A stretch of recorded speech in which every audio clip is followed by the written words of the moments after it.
ஹீரா மலையிலே இறையருள் பெற்று வந்த நபிகள் நாயகம் தன்னுடைய இணையார் கதிஜாமையார் இடத்துல சொல்கிறார்கள். பிறகு அந்த பெரியவர் பேர் நினைவுக்கவில்லை. அவர் இடத்திலே போய் சொல்கிறார்கள் பெற்றேன் என்று. அவர் நீ பத்திரமாக இருக்க வேண்டும், உன்னை பாதுகாக்க வேண்டும், இல்லை என்றால் உன்னை கல்லால் அடிப்பார்கள் என்று சிற என்னையுமா அடிப்பார்கள் என்று நபிகள் அவர்கிட்ட சிறு குழந்தை போல கேட்கிறாரு. உன்னையும் தான் அடிப்பாங்க. ஏன்னா இந்த நாட்டில் இந்த பூமியில் நல்லதை சொல்ல வந்த எல்லாரையும் இப்படித்தான்டா நடத்துவாங்கிறாப்ல. அப்படிதான் இப்ப நம்மளை நடத்திக்கிட்டு இருக்காங்க. நாம பேசுறதெல்லாம் அவனுக்கு பைத்தியக்காரத்தனமா இருக்கும். அதைத்தான் நம்முடைய பேராயர்கள் சொல்றார். இறைமகன் இயேசு இல்லை இறைதூதர் நபிகள் இன்று இருந்திருந்தா இந்த அநீதியான ஆட்சி முறைகளை எதிர்த்து நம்மிலும் மேலாக கிளர்ச்சி செய்து வீதியிலே நின்றிருப்பார். தேர்தல் வெற்றி ஆட்சி அதிகாரம்தான் இதற்கு விடிவு என்று அறிந்தால் அதற்கும் தயாராகத்தான் நின்றிருப்பார். சாத்தானின் செயலில் என்ன? கொலை. சாலையில் ஒரு கடைக்கு போயிட்டு பொருளை வாங்கிட்டு வீட்டுக்கு நீங்க உயிரோட வருவீங்கிற உறுதி உங்களுக்கு இருக்கா? இல்லை. கல்லூரிக்கு படிக்க இருக்கிற பெண்கள் பாதுகாப்பாக வீடு திரும்புவார்கள் என்ற உறுதி இருக்கா? இல்லை. எது ஒன்று இருக்குது? கணக்கில்லாத வளக்கொள்ளை, கணக்கில்லாத மணல் கொள்ளை. இங்கே சமூகம் எப்படி கட்டமைக்கப்படுகிறது? எப்படி கட்டமைக்கப்படுகிறது? இதையெல்லாம் திருடுகிறவன் திருடன், குற்றவாளி. அரசு கண்டிக்கணும், தண்டிக்கணும். ஆனால் அரசே இதை அனுமதித்து திருடுகிறது. அப்படித்தான் அந்த தண்டகாரண்யத்தில் அப்படித்தான் அந்த பச்சை வேட்டை திட்டத்தை கொண்டு வந்தது. அது அதிகாரமற்ற எளிய மக்கள், பழங்குடி மக்கள் போராடினார்கள். அவர்களை பழி சுமத்தி அளித்தது. இன்று வரை அதே தொடர்கதை நீள்கிறது. அவர் மாவோயிஸ்டுகள், நக்சல்கள் என்று பழி சுமத்தி நடத்தி கொண்டிருக்கிறது. இந்த செயல்களை எல்லாம் ஒரு அரசு செய்யுது. மதுவை அதுவே விற்குது. நாட்டின் பாதுகாப்புக்கு ராணுவத்தில் சென்று எல்லையிலே நின்று எதிரி நாட்டு வீரர்களால் கொல்லப்பட்டு உயிரற்று உடலோடு இங்க வாரான். வீட்டுக்கு வரும்போது எவ்வளவு நிவாரண தொகை, உதவி ஊக்கத்தொகை இந்த அரசுகளால் கொடுக்கப்பட்டது? யாராவது நாட்டு பாதுகாப்புக்கு செத்து வந்தவனுக்கு யாராவது ஒண்ணும் கிடையாது. ஆனால் கள்ளச்சாராயம், விசச்சாராயம் குடித்து செத்தால் 10 லட்சம் வீட்டுக்கு ஒருவருக்கு வேலை, பிள்ளைகளை எல்லாம் அரசே படிக்க வைக்கும். எப்படிப்பட்ட சமூக கட்டமைப்பு? எதை நோக்கி போகிறது நாடு? எதை நோக்கி போகிறது? இந்த நாட்டுக்காக சென்று நான் செத்தால், நான் இல்லை என்றாலும் என் வீட்டை இந்த நாடு பார்த்துக் கொள்ளும் என்ற நம்பிக்கை இருந்தால்தான் நாட்டின் பாதுகாப்புக்கு ராணுவ வீரன் வருவான். என்னரும் தம்பி தங்கைகளே, என் அருமை சொந்தங்களே, புதிய ராணுவ வீரர்களே இப்போது எவனுமே சேர்வதில்லை. ஏனென்றால் அவனுக்கே பாதுகாப்பு இல்லை. எப்படி இருக்கிறது? இந்த சமூகத்தில் மலையை வெட்டி குவாரி என்று நறுக்கி கொண்டு போகிறவன் முதலாளி, அங்கீகரிக்கப்படுகிறான். நாடு போற்றக்கூடிய முதலாளி. மண்ணள்ளி விற்கிறவன் முதலாளி. சாராய ஆளை வைத்திருக்கிறவன் நாட்டை ஆளுகிறான். நான் கல்லை இறக்குவது மது என்கிறான். யார்? சாராய ஆலை முதலாளி சொல்லுகிறான். கல்லு மது என்று சாராய ஆலை முதலாளி சொல்லுகிறான். இதுதான் அநீதிய அன்பு மக்களே. இந்த அநீதியை எதிர்ப்பவன் எவனோ அவன் தான் உண்மையான இறைமகன் இயேசுவின் பிள்ளையாக இருக்க முடியும். நபிகள் நாயகம் அலைஹிஸ்ஸலாம் அவர்களுடைய வாரிசாக இருக்க முடியும். சும்மா அவன் சொல்லிட்டான், சட்டம் போடுறாடே போட, சட்டம் சொல்லுதுடா. சட்டம் சொல்லுது 810 சாராய கடைகளை திறந்து கொள்ளலாம்னு சட்டம் சொல்லுது. நீதிமன்றம் சொல்லுகிறது 840 கடைகளை திறந்து கொள்ளலாம் என்று. ஏற்கிறீர்களா, எதிர்க்கிறீர்களா? கேரளாவில் மலையை வெட்ட தடை. அங்கு கட்டுமான பணிக்கு, அரசு மற்றும் தனியார் கட்டுமான பணிக்கு மணலும் கற்களும் தேவைப்படுது. அதனால் கன்னியாகுமரியில் இருந்து, தமிழ்நாட்டிலிருந்து மலையை வெட்டி எடுத்து செல்ல எங்களுக்கு அனுமதி வேண்டும். யாரு? நீதிமன்றத்தில் வழக்கு. கேரளாவில் வெட்ட ஏன் தடை? கேட்கல நீதிபதி. ஏன்னா அவன் அந்த மண்ணின் மகன், அந்த மண்ணை உயிரா நேசிக்கிறவன், அதிகாரத்தில் இருக்கான். அவன் மலையை பாதுகாக்க நினைக்கிறான். கன்னியாகுமரி அதே மேற்கு தொடர்ச்சி மலையின் தொடர்ச்சி தான். வித்து தின்னுட்டான், மொத்த மலையும் காலி பண்ணிட்டான். நீதிபதி சொல்கிறார் 750 வண்டிகள் 8 சக்கர வாகனத்திலே கொண்டு போகலாம் ஒரு நாளைக்கு. அனுமதி கொடுத்திருக்கிறார். என் மலையை வெட்டி எடுத்துட்டு போக நீதிமன்றம் அனுமதிக்கிறது. இந்த நீதியை ஏற்கிறீர்களா, எதிர்க்கிறீர்களா? நாளை நம்மிடத்திலே அதிகாரம் என் அன்பு மக்களே, காடுகளை வெட்டி அழித்து விட்டார்கள், நட்டு வளர்த்து விடலாம்.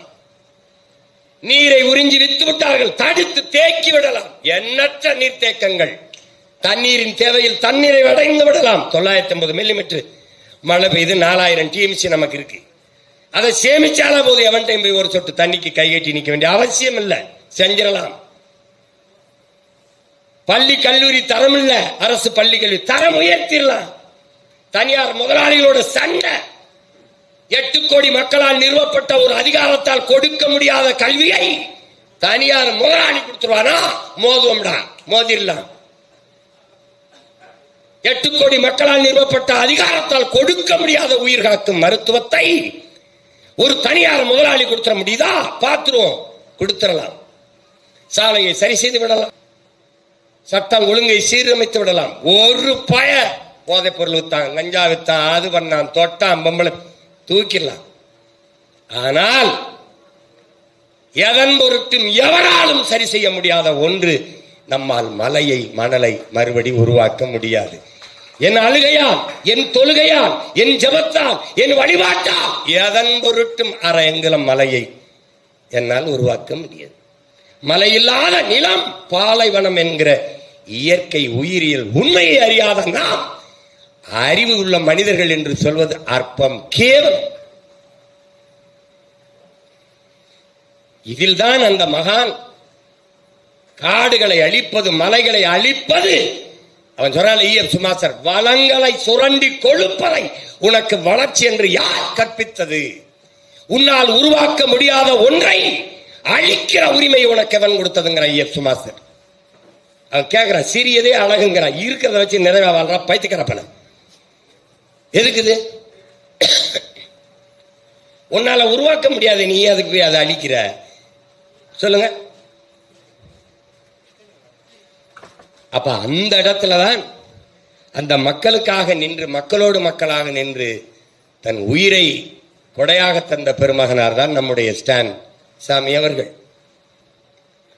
இதை ஸ்டான் சாமியோட ஈகத்தை நம்ம எப்படி எடுத்துக்கணும்? உலகெங்கும் ஒடுக்கப்படுகிற மக்களின் போராட்ட குறியீடா தான் பார்க்கணும். அவர்களின் உரிமைக்கு நிற்கிற போராட்ட குறியீடா தான் பார்க்கணும். அப்படிதான் பார்க்கணும். நம்முடைய தலைவர் மேதகவே பிரபாகரன் அவர்கள் ஈழ விடுதலை போராட்டத்தை முன்னெடுத்தார் என்பதை எப்படி பொருத்தி பார்க்கணும்? உலகெங்கிலும் அடிமைப்படுத்தப்பட்டு உரிமை இழந்து வீழ்த்தப்பட்டிருக்கிற தேசிய இனங்களின் விடுதலைக்கான உரிமைக்கான போராட்டத்தின் முன்னத்தியராக ஒரு குறியீடாக தான் பார்க்கணும்.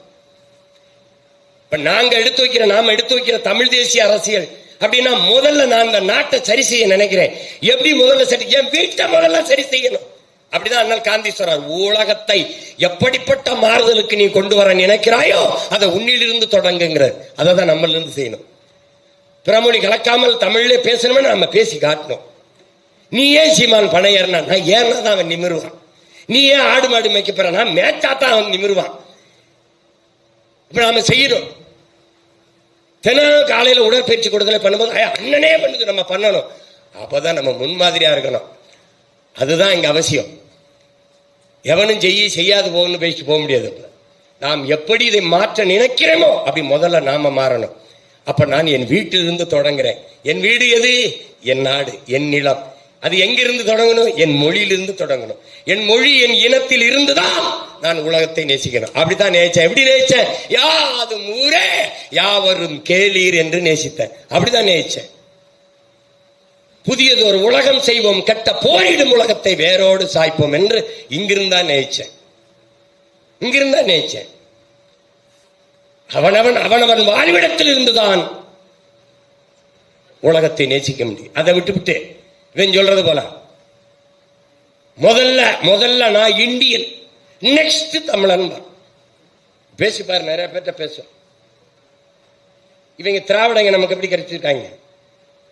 நாட்டால் இந்தியன், இனத்தால் திராவிடன், மொழியால் தமிழன். டேய், மொழியால் தமிழ்னா இனத்தாலும் தமிழன் தான்டா நான். அது எப்படி? அங்கதான் நமக்கு கோவம் வருது. ஃபர்ஸ்ட் இந்தியன், நெக்ஸ்ட் தமிழன். முதல்ல அம்மாவுக்கு மகனாரு, அப்புறம் அத்தைக்கு மருமகனாயிரு. இங்க வா. அதை புரியாத அடிப்படை அறிவற்ற ஒரு கூட்டமாக நம்மளை மாற்றி வச்சிருக்கான். அப்ப எங்கிருந்து தொடங்க வேண்டியிருக்கு? எல்லா மொழி வெளி தேசிய இனங்களும் மொழி இனம் அங்கிருந்தா தன்னுடைய கலை இலக்கியம் பண்பாடு வரலாறு வழிபாடு இங்கிருந்தா அரசியலை தொடங்கும். அப்படிதான் எல்லாரும் செஞ்சுக்கிட்டு இருக்காங்க. எல்லாரும் செய்யும் போது ஏற்றுக்கொண்ட அவன் நாம் செய்யும் போது fascism, separatism, Naxalism, terrorism, anti nationalism எல்லாம் கொண்டு வந்துருவான். அப்படிதான் நீங்க பார்க்கணும். இங்க மறைந்த அருள் திருவாளர்கள் எல்லாரையும் நம்ம போற்றோம். ஏன்னால் அவர்கள் தேவாலயத்துக்கு சென்றோம், ஜெபித்தோம், இறைமகனை வழிபட்டோம், பைபிள்ல இருக்கிற வாசகத்தை எடுத்து போதிச்சோம், வீட்டுக்கு போனோம்னு போகல. அப்படி போகல. கற்க கசடர கற்பவை கற்றவன் நிற்க அதற்கு தக என்றான் வள்ளுவ பெருமானார். கற்ற வழியில் நின்ற பெருமக்கள். அதனால்தான் இன்றைக்கு எல்லோரும் இதயங்களும் நிறைந்து போற்றப்பட்டு கொண்டிருக்கிறார்கள். தம்பி கபிலன் கூட எழுதுவான். தம்பி கபிலன் கவிஞர், கற்றவை பற்றவை, தீயவை தீயவை. எப்படி சொல்றான் பாருங்க, கற்றவை பற்றவை. தான் கற்றவற்றை பற்ற வைத்த பெருமக்கள் அந்தோனிசாமி, செபாஸ்டியன் பிரான்சிஸ், நம்முடைய அருள்வளன், நம்முடைய மகான் ஸ்டான்சாமி போன்றவர்கள் எல்லாம் கல்வியினால பயனன் கொள்ளுங்கிறான்ல. வேற கல்வினால என்ன பயன் இருக்குது? படிச்ச அறிவால என்ன பயன் இருக்கு? பிறருக்கு பயன்படலைன்னு அது எதுக்குது? எதுக்குது? இப்ப நாய் கையில கிடைச்ச தெங்கங்காய் குழம்பாங்கிறல, தேங்காயை கொண்டு நாய்கிட்ட கொடுத்தா அது என்ன செய்யும்? ஒன்னத்துக்கும் பயன்படாது. அடுத்தவன் எடுக்க வந்தாலும் கடிக்க வரும், அதுவும் கூட சாப்பிடாது. அந்த கதையாயிரும். கற்ற கல்வியை மற்றவர்களுக்கு பயன்படுத்தாதது. அதனால்தான் பிறர் துன்பம் துடைக்க விரல் நீட்டுகிற கைகளுக்குத்தான் இந்த உலகத்திலே மதிப்பு. அந்த விரல்கள் தான் புனிதமாக போற்றப்படுகிற விரல்களாக இருக்கு. அப்படி துன்பப்பட்ட மக்களின் துயரத்தை துடைக்க நீண்ட கைகள் தான் நம்முடைய ஸ்டான்சாமி அவர்களுடைய கைகள். அந்த கைகளை நாம் முத்தமிட்டு இன்று போற்றிக் கொண்டிருக்கிறோம், வணங்கி கொண்டிருக்கிறோம். இது ஒரு தொடக்க நிகழ்வு தான். இங்க ஒரு சிலையை வைத்து நம்ம போற்றுவோம். இந்த பகுதியை உருவாக்கிய அருள் திருவாளருக்கு நாளைக்கு நம்மகிட்ட அதிகாரம் வச்சா ஸ்டான்சாமிக்கு அவர் பிறந்த ஊர்ல சிலையை வைத்து போற்றுவோம். எவன் கேட்க போறேன்? நாய் பேய் நரிக்கெல்லாம் நம்ம ஊர்ல சிலை இருக்கு. எந்த நல்லதையும் செய்யாதவனுக்கே சிலை வச்சு கும்பிடும் போது மானுடன் உய்வதற்கு உயர்வதற்கு உயிரை கொடுத்த மகானுக்கு சிலை வைத்து போற்றினால் வருங்கால தலைமுறை சிலையை மட்டும் போற்றாமல் அவர் சிந்தனையை, செயல்பாட்டை போற்றி அதன் வழி நடந்து சிறக்கும் என்பதற்காக அந்த செயலை எல்லாம் நாம் செய்யணும். அப்படி சாத்தானின் செயல்கள் எதுவெல்லாம் இருக்கிறதோ அதையெல்லாம் இந்த அதிகாரங்கள் செய்து கொண்டிருக்கிறது. அந்த அதிகாரத்தை நிறுவதற்கு அவர்களுக்கே நம்முடைய பேராயர் பெருமகன் சொன்னது போல வாக்குக்கு காசை வாங்கி கொண்டு விற்கும். பாபா சாஹிப் அண்ணல் அம்பேத்கர் அவர்கள் மதிப்புமிக்க உரிமையை சில ரொட்டி தொண்டுகளுக்காக விற்பதென்பது உலகில் அவமானகரமானது என்கிறார். அவர் காலத்திலே காசு கொடுக்க ஆரம்பிச்சிருக்காங்க. அதனாலதான் இந்த மதிப்புமிக்க உரிமையை இந்த 5க்கும் 10க்கு விற்கிற கொடுமையை நிறுத்துங்கிறது. அப்படி தொடர்ந்து இந்த அநீதியை இழைக்கிற தீய ஆட்சி முறைக்கு தொடர்ந்து வாக்கு செலுத்தி வலிமை சேர்ப்பது என்பதும் சாத்தானுக்கு நாம் செய்கிற ஊழியமாகத்தான் நிற்கும் என்பதை அறிவார்ந்த தமிழ்ச்சம மக்கள், என்னரும் இறை மக்கள் கவனத்தில் வைத்துக் கொள்ள வேண்டும். நீங்களே எடுத்து பாருங்க, பைபிள் குரானை படிச்சு பாருங்க. சாத்தானின் செயல் எது இருக்கோ அதெல்லாம் இந்த அரசு இந்த சாத்தான்கள் செய்தா இல்லையான்னு மட்டும் பாருங்க. சாத்தான் குளத்திலையும் செய்யும், இங்கேயும் செய்யும், எங்கேயும் செய்யும், எல்லா ஊர்லயும் செய்யும்.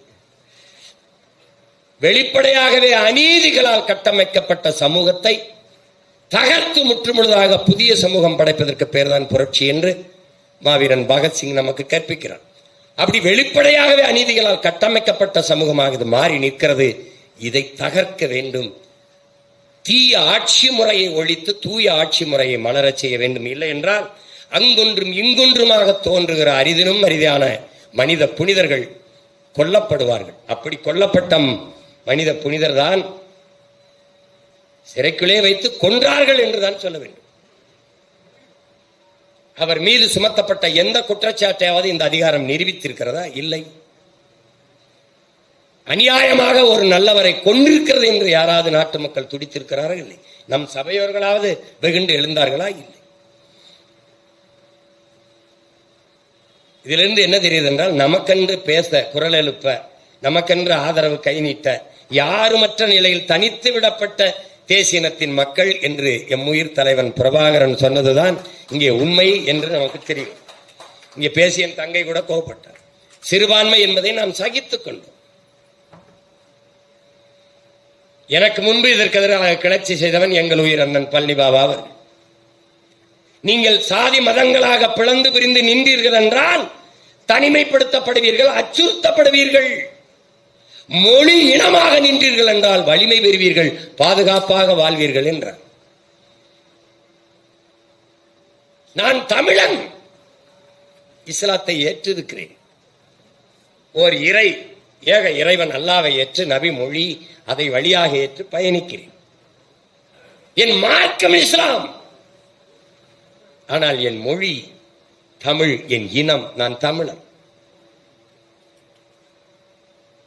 நான் கிறிஸ்துவத்தை ஏற்றிருக்கிறேன்.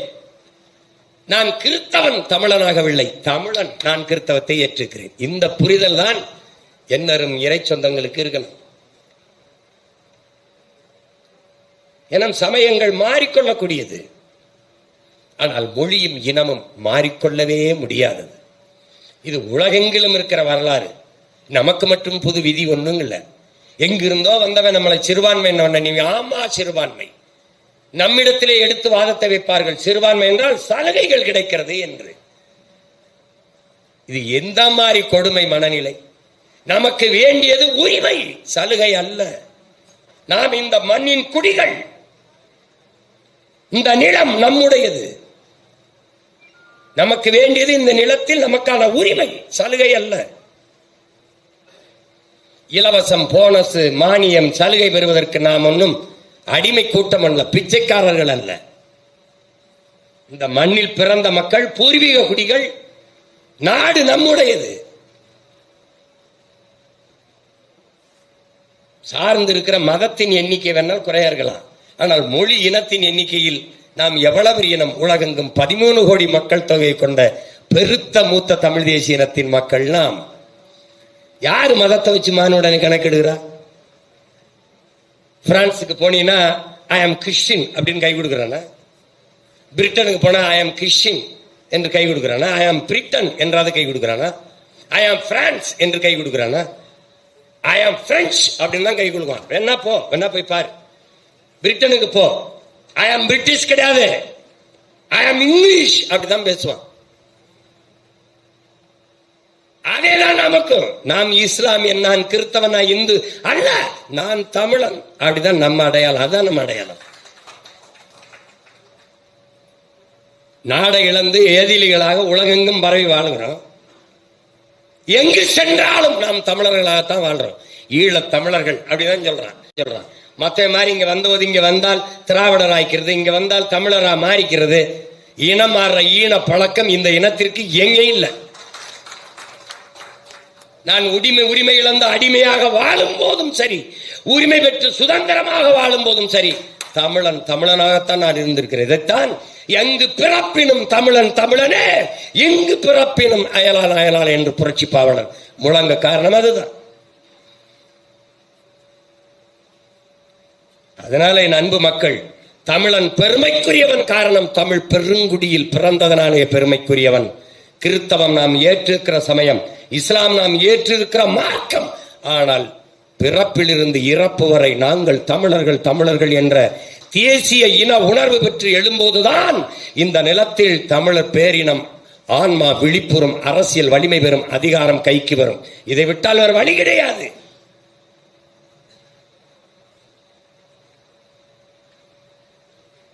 அரும்பெரும் அருள் பணியாளர் நாங்கள் பாடுபடுவோம். கேடுகட்ட பணநாயகத்தை ஒழித்து மாண்புமிக்க ஜனநாயகம் மலர்வதற்கு பாடுபடுவோம்.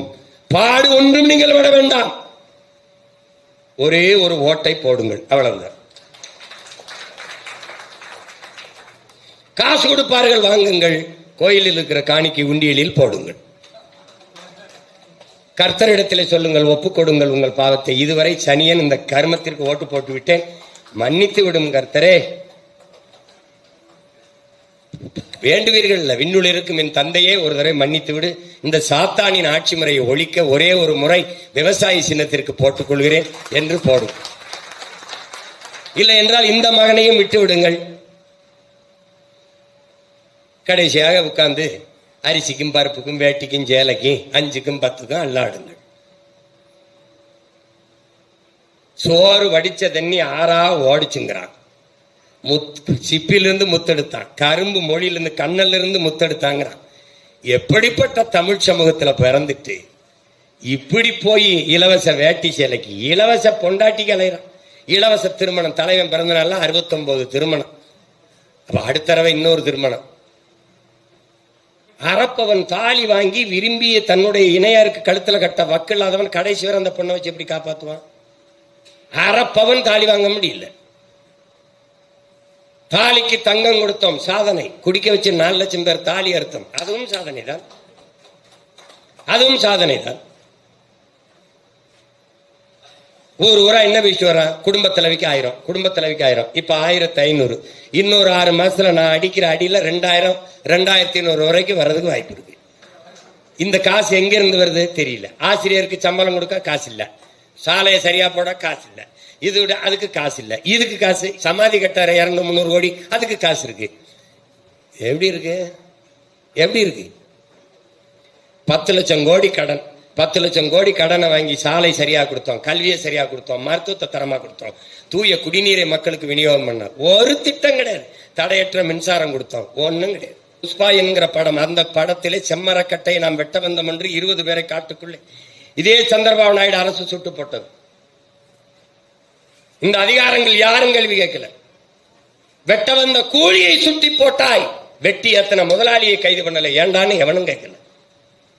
நான் வெட்ட வந்தேன், நான் செம்மரக்கட்டை தான் வெட்ட வந்தேன்னு உனக்கு தெரியுமா? வெட்டிக்கிட்டு இருக்கும்போது பிடிச்சியா? எதுவும் இல்லை, கேட்க நாதி கிடையாது. உயிரை கொள்கிற அளவு குற்றம். ஒரு மரக்கட்டைக்கு இருக்கிற மதிப்பு மனித உயிருக்கு இல்லையா என்று கேட்க எவனும் இல்லை. ஆனால் அந்த படத்திலே பார்த்தீர்கள், செம்மரக்கட்டையை வெட்டி கடத்துவான், அவன் கதாநாயகன். அது சட்டப்படி குற்றம், அதை தடுக்க வேண்டும் என்று போராடுவான் ஒரு காவல்துறை அதிகாரி, அவன் படத்திலே வில்லன். என்ன போட்டு பாருங்க, 2 பதிப்பு வந்தது. 2 பதிப்பிலுமே அவன் போடாத பழக்கம் இல்ல. போயில போடுவான், அது பண்ணுவான், அப்படி ஒரு இதா நடந்துக்குருவான். அப்ப நீங்க வேணா போட்டு பாருங்க, சமூகம் எப்படி, இது எவ்வளவு பல ஆயிரம் கோடியை கொட்டி மக்கள் ரசிக்கிறார்கள். சமூக கட்டமைப்பு எப்படி போய்கிட்டு இருக்கு பாரு. ஒரு குற்றவாளி போற்றப்படுகிறான், ஒரு நியாயவாதி தண்டிக்க முடியாம தோத்து போய் தற்கொலை பண்ணி செத்து போறான். கதையில தான்.